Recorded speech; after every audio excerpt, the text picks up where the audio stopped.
it's not easy to have this prior your name. Doctor is a common name. You study and you get this degree, That's but right. UAE top business coach and Yeah, globally that's true. icon of 2021 or top Hmm. 20 life coaches. Something like, wow, how many years should I work for that? 25. That's the number. In the at the very core of me, there's an 8-year-old kid that just really wants to understand the world. And so I went home and I explained, like I was absolutely in tears. I'd lost my company. I had 40 employees, like everything was gone just in one day, and it was heartbreaking for me. So your work, whatever you do to add value to the world, whether it's accountancy or graphic design or architecture, whatever it is that you're doing to add value to the world, that is an expression of gratitude for being born into all of this amazing life that you Mm. didn't contribute to and you didn't create.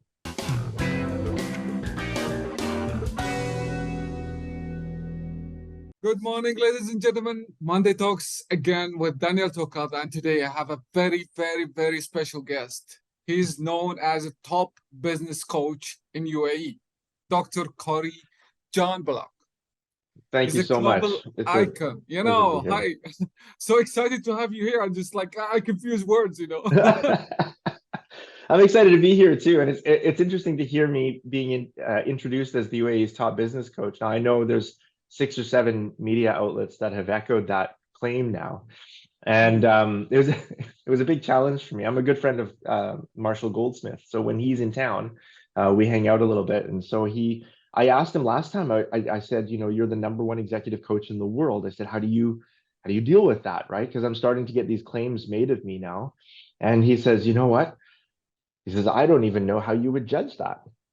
Yeah, Like you know, there's there's it's not no easy. agreed upon criteria for Yeah. that claim, right? How do you determine what's a good business coach? And so I was talking to Marshall about it, and he goes, I don't know. Because he goes, I'm not everybody's cup of tea. Not everybody likes me. I'm a likable guy, but seriously, I can't help everybody. And there's some people I just can't help. They don't like me. I don't like them. We don't get along. My methodology doesn't work for them. So how can I possibly be the best in the world? And he And says, but it's, you know what? It's really good marketing and people engage with me because of it. And because of people engaging with me, I get to change lives. And that's what I'm really into. And I really love seeing the impact in people's lives when they get to spend time with me. And that's true of me too. So even though I'm a little sheepish or shy about the claim, UAE's top business coach, I'm honored by it. And I really enjoy the impact that I get to make in people's lives as a result of them engaging me because of it. mm, my compass is going toward Marshall. I will start connecting him. Yeah, Or look, he's a really cool guy. He's 75 years old. You know that? He's got what? he's 70 75. he's 75, yeah, and he's got a beautiful little apartment in Burj Khalifa Mm. downtown. And I was in his apartment in, I want to say, early December when he was Mm. here last. And we were upstairs and chatting, and I just asked him. I said, you're 75, you've got houses all over the world, you don't have to do this. Like, why are you still traveling and speaking and coaching and training and stuff? And he looks at me and he says, Corey, I just really like messing with people's lives. It's fun. Nice. And he says, you're right. I don't need the money. I've got enough. Like, what am I going to spend it on? I'm 75 years old. He goes, I've got enough money that my grandkids could probably retire if they want to, but I just Oh, really like messing with people's lives. It's super fun for me. but And to for be me, that's honest, like exactly the it's same. not it's not easy to have this prior your name. Doctor is a common name. You study and you get this degree, That's but right. UAE top business coach and Yeah, globally that's true. icon of 2021 or top Hmm. 20 life coaches. Something like, wow, how many years should I work for that? 25. That's the number. You have to work on it for 25 years to get there. So by the time I'm 75, I may be, the world's number one executive coach, at least living. And I'm hoping that I will become more globally branded over the next 5 to 10 years from now. That's true. But for now, you know what? I'm just really honored to be working with some of the best leaders in the UAE, in KSA, in the GCC in general, and it's just a real honor for me because whenever I can impact the quality of their lives, they make better quality decisions that impact the lives of 10,000 employees, which impacts the quality of life for 10,000 families, which impacts the quality of life for 20,000 children and their parents and their grandparents. And there's a knock-on effect. You know, when a leader is performing really, really well, then their organization tends to perform really well as also. In And so in brief, that's really what I'm looking for as a coach. yeah, it's not just like a coach. It's like I believe you're a life changer. If you're Thank you affecting, so much. if you're affecting the lives of those guys and their sons and their families and Yeah, what, it's like yeah, that's nothing but right. a life changer. Yeah, I think, well, look, we live in the most abundant time in all of human history, right? We live in the most amazing, not just technological time, but if you think about the things, the advances that have been made just in the last century, 100 years, right? In healthcare, transportation, communications, technology, Yeah, job yeah. opportunities. You can have 4 careers during the course of your life now, and it's totally fine. And it's unbelievable to me, the amount of information that's out there, the accessibility of the information that's out there. We live an incredibly high quality of life compared to what humans lived even 1 century ago, right? One old person ago. And if you think back, the beginning of the Industrial Revolution was only 350 years ago. That's like 4 old people. Okay. Yeah, Four yeah, old people ago, we were in yeah. the dark ages. And then 14 years. suddenly we have all of this incredible technology. We live in the most abundant time in human history. And so our ability to design and craft our lives the way that we want it to is unparalleled now. And I think it's incumbent on every human to be able to take what's in front of them and make the best of it. And I think all of us, we do better when we're in community, and every high performer in every industry does better when they're with a coach. So whether we're talking about an Olympic athlete or a top level surgeon or musician, all of them have coaches, right? Including the CXOs of the Fortune 500, the CXOs of the FTSE 100 in the UK. All of the top performers in every industry have coaches. And so I think part of us as humans recognizing what we're capable of in our lives is making sure that we're surrounding ourselves with the kinds of people that bring out the best in us. No, of course. And part of the great success is to have a great mentor. Okay, everybody knows about Corey's what he's talking about and with the coaching and the principles, but we would love to know who is the person who's behind Ah, all this. Dr. Corey. the person. That's good. I like that. I'm actually a very I'm a I think I'm a fairly simple person. I am deeply addicted to information. And so I would say that's my vice. I collect competencies. And it started when I was really young. I just constantly learned about everything. And whenever I become curious about something, I get a degree or I write a book or whatever. And so my real addiction is competencies. I enjoy being competent in Hmm. things. I collect them. I become curious. I'm curious about absolutely everything. And so uh, in my head and in my heart, I'm really still just a child that way, trying to understand the way the world works, to figure out how people work, to figure out the best way to live life and to organize ourselves as communities. For me, my curiosity drives me, and that's my number one. That would be my most core value is curiosity. So in the at the very core of me, there's an 8-year-old kid that just really wants to understand the world. Wow. Um, but aside from that, I spend my weekends with my wife and with my kids. My kids are out of the house now, so sometimes they come over. We hang out at the pool. We travel together. But most of my life is fairly simple. I travel a lot. I like to see the world. I read a lot because I like to understand the world, and I talk a lot because I want to share everything that I've learned with the world. Uh, Wow. that's that's me in a nutshell. The way I got here Beautiful. was through a series of dramatic successes and tragic failures. Mm, of course. Yeah, I don't know if maybe your Yeah, listeners would I be was interested. going to ask about that. Can you I was share not a like I some was of not a those? born success, right? I wasn't Yeah, born well, into money, right? you're My here my because of my failure. dad was yeah, my dad's a white collar worker from Canada. We grew up in, middle class housing. Nothing super special about my school or my upbringing or education or anything like that. I dropped out of college when I was 19 years old. So I'm a college dropout, and then I moved to Estonia, started a few companies there, went back to school when I was 26. And then I went bankrupt in 2008 in the Oh, world financial crisis. Yeah, so I had started and exited a few organizations. We'd taken all of our savings and smashed it into the stock market. And then in 2008, in the fall, we just watched as our broker went bankrupt and there was nothing that we could do. And so I started from nothing again in 2008. And then in 2015, I had invested everything in my company in the UAE, and it went bankrupt in 2015 as the result of it was a tragedy, but it had nothing to do with me, and I was just caught in the crossfire with a local family, and it was a really really horrible experience. But I went bankrupt, and even then, that was only like 8 years ago. Even then, I had to borrow money from my grandfather to make ends meet, to pay the kids' school bills, to get groceries on the table and gas in the car, and then I started again from nothing. That was only 8 years ago. So everything that I've built, I mean, all of my education, obviously, I carry with me, my experience, my profile, all of that I carry with me. But in terms of what most people would consider as financial success, I've built all of it in the last 8 years. wow. What was Yeah.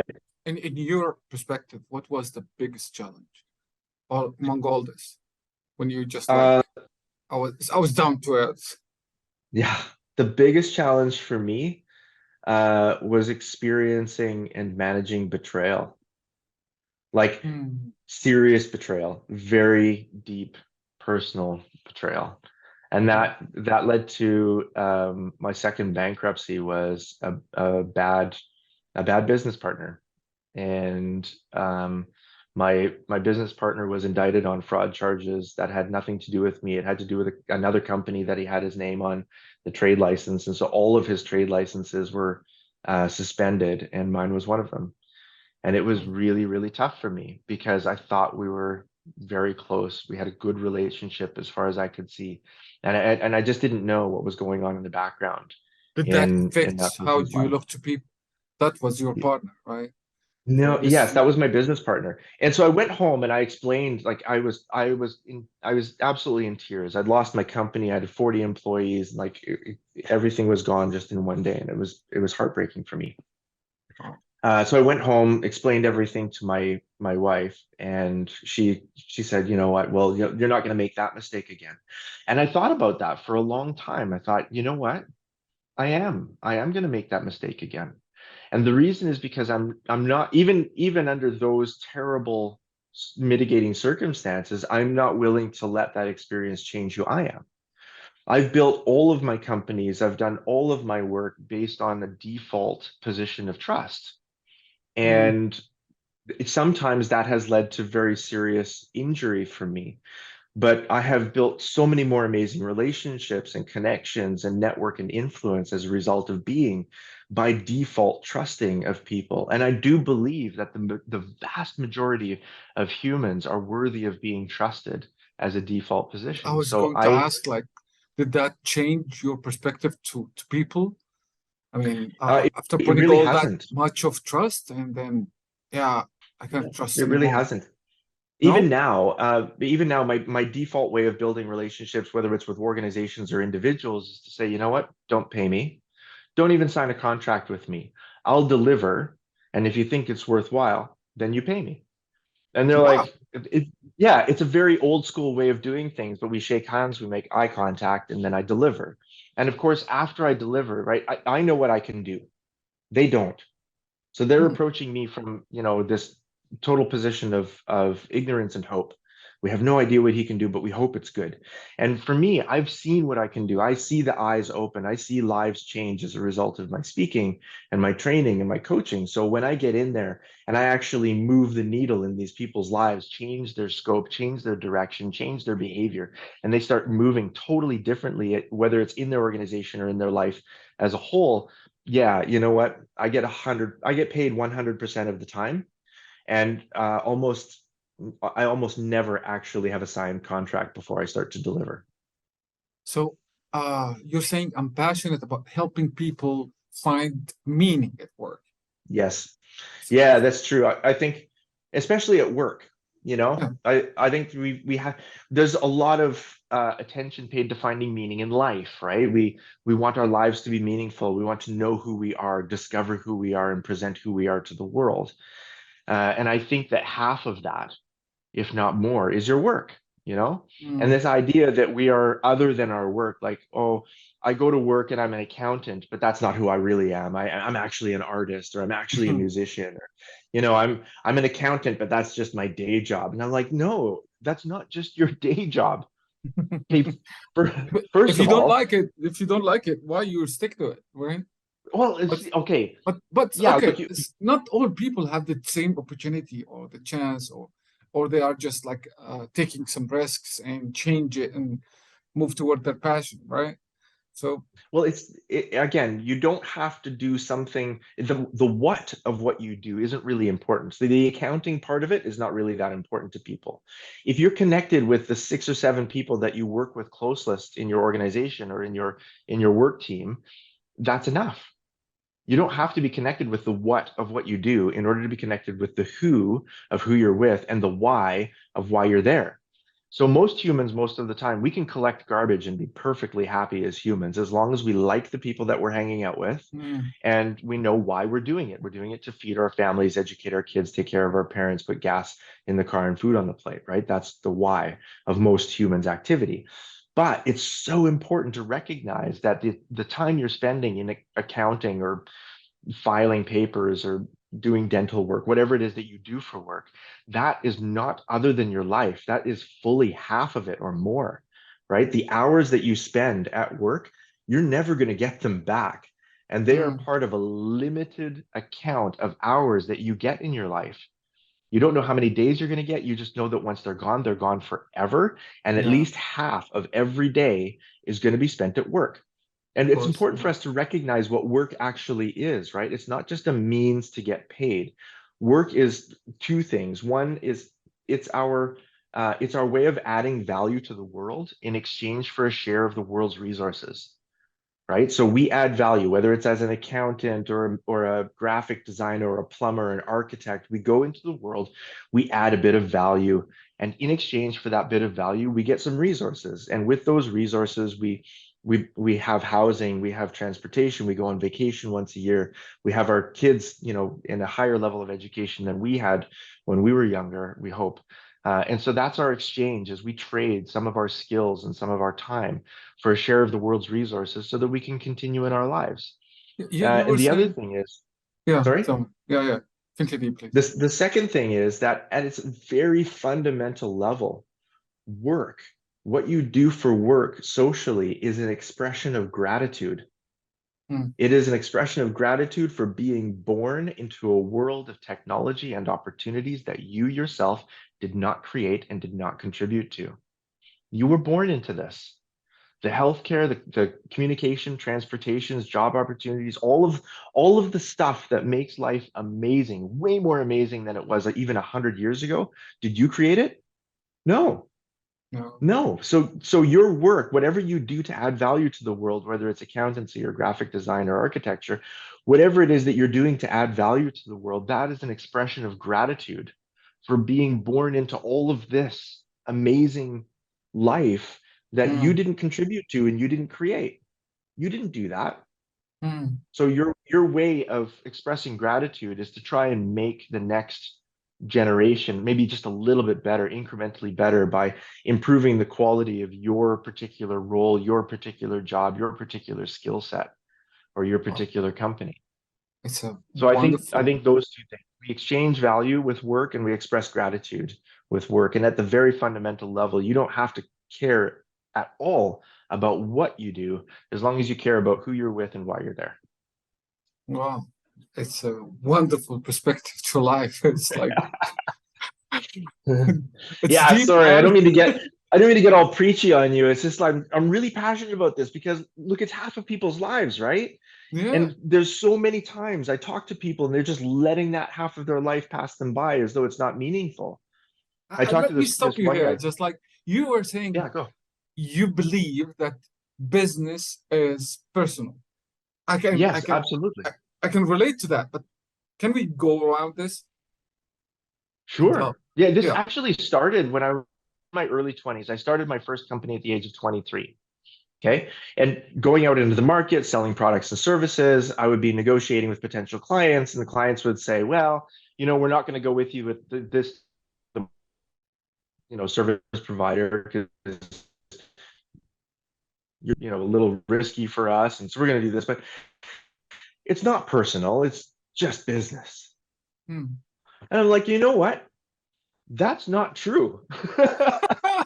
My family eats from that money, right? And if I'm not making money, my family doesn't eat. And most entrepreneurs don't have to go through this nowadays because we have, VCs and incubators and accelerators now. But when I was starting out in entrepreneurship, mate, we ate potatoes for almost a year because we couldn't afford meat. All of the money was going back into the company to try and get it up and running. We took the tram everywhere. We didn't own a car, and we ate potatoes. And in fact, my wife became malnourished during that time. We thought she was pregnant, but she wasn't pregnant. She was anemic because we weren't eating properly, because we were Wow. malnourished, because I was an entrepreneur, and I'm supposed to accept that business isn't personal. Of course it's personal. Wow. Every business decision on the planet takes resources away from one family or set of families and gives it to another family or set of families. And the winning families benefit from it, and the losing families hurt. 3 questions. If you're up to it, it's simple, Of but course. it's like just like ended up with a smile. All right, go ahead. Okay, if you're stranded on a desert island and could have only 3 items with you or people, what would they Right. be? Except water. Except water. Water seems obvious, right? Yeah, obvious. Um, yeah, I would have my wife, a spool of a high dense fishing line, and a flint rock. Mm. Why you push your wife in? You're in a stressful situation. Oh, because it's a good adventure, and she's adventurous too, right? Like we when we travel for fun, like we end up in weird places, like, well, almost deserted islands in Cambodia. Oh, We so you're traveled to doing like it. really random, yeah, random places, and so Hmm. she's up for an adventure, and I think that she would be happier being with me than without me on the mainland. So I'm going to say that we would be good company, and we'd be able to Nice. tackle that desert island as long as we had some fishing line and flint rock to make fire. Oh, so you're used to it. That was Super regular question. practical. Yeah, super practical. Okay. Can you tell us about a particular or memorable moment or awkward experience from your time as a speaker? That was, oh, Oh, yeah. Here's an awkward experience. I did leadership training. It was based on John Maxwell's. He's actually coming to Dubai in about a month from now. I'm going to oh, tell him this story. He's so John Maxwell had these 10 laws of leadership, and there was a leadership training program that he had written in the early 2000s. And I learned how to do the training program, to conduct the training program, and I did it for a number of organizations. One of the organizations that I did it for was in Yemen, and it mm, was the Hal Sayed and Am company. And they brought all of their senior executives from all of their business units together, and they gave me 5 days to train them in the 10 laws of leadership by John Maxwell. It was an absolute disaster. It was horrible. Not that John Maxwell didn't do his, like, John's material was really good. The problem was I was in Yemen. Like, the stuff that John was producing was for an American audience with like Western or European values and organizational structures, and none of that applied to the leadership and management structures of the companies that I was working with or the leaders that I had in the room. And so God bless them, they did very well to try to engage with me, and and they were patient, and they went through the conversations and stuff. But at the end, they were like, yeah, we really only understood about 50% of that, and only about half of that was really valuable to us. And I was like, really? And I was shocked, but because I had so little experience in the region at that time, It just never occurred to me that something could be fully comprehensible from a language perspective, but fully inappropriate from a culture perspective. And that was really an eye-opener for me and a very awkward moment. And I made great lifelong relationships with the majority of the guys in that room, but it was still very embarrassing for me, and still is very embarrassing for me to look back on. That, you know what, that was, yes, that was a real mulligan. I really screwed that up. It was an absolute blind spot. I should have seen it coming, and I didn't. I messed it up. But thank God, like, I've got great relationships with those guys, and since then I've done a lot better job of leadership training with them. Cool, cool. That would not be forgotten. Okay, No. one habit, you name it, you aim to gain or get Yep. rid of in 2023. Gain or get rid of. A habit that I want to carve out more regular days for writing. I actually really love writing. I think I'm a good writer. I've published a few books already, and people seem to enjoy them. And I love sitting down for an entire day and writing. The challenge is that I'm in demand, right? People want to meet with me. I've got my coaching clients, my strategy clients, and my training clients, and then I've also got speaking. I need to speak on stages and expose people to the ideas and things like that. So I'm very busy, and busyness tends to become an excuse for not doing the other things that really give you life and that you love. And one of the things that gives me the most life is doing research and writing. And I absolutely love that. And so one of the habits I want to get into is scheduling multiple full days, full writing days in 2023. And just to show you that, look, I'm one of the gurus of discipline, right? I know motivation gets you to the starting line, discipline gets you to the finish. And it's not until you actually make the decision and execute that you've earned the discipline. Well, I can tell you, I have 6 meetings back to back today. I had 5 meetings back to back yesterday, same on Thursday and Friday. But tomorrow is Wednesday, and from 8 a.m. until 6 p.m. is my first 2023 writing day. I have absolutely nothing scheduled except that time. And that's me putting my money and my time where my mouth is, and making good on the commitment or the intention to carve out more time for writing. Because, like I say, it's not just productive. It's not just something that I do for work. I really love it. And it's, where my creativity comes out and where I interact with some of my own best ideas. Dr. Corrie, that was a very pleasant interview I have ever done Thank you on so this much. show. And thank you very Thank you so much much. I really for this appreciate it. amazing time. Really. I enjoyed it since the very beginning moment of this interview and to the end, to the very end. So thank you very much for being here with us. Thank you, Daniel. And I appreciate that. my audience, please subscribe to my channel and listen more to Dr. Corrie, and I will make sure to leave a link so you can connect more and ask more, because Dr. Corrie has a lot to say and a lot to share. That was me, Daniel Talk Thank you so Monday much. Talks. Thank you, Corrie, You. for being here. Have a lovely Thank day. you. Yes. Thank you, you too. Bye.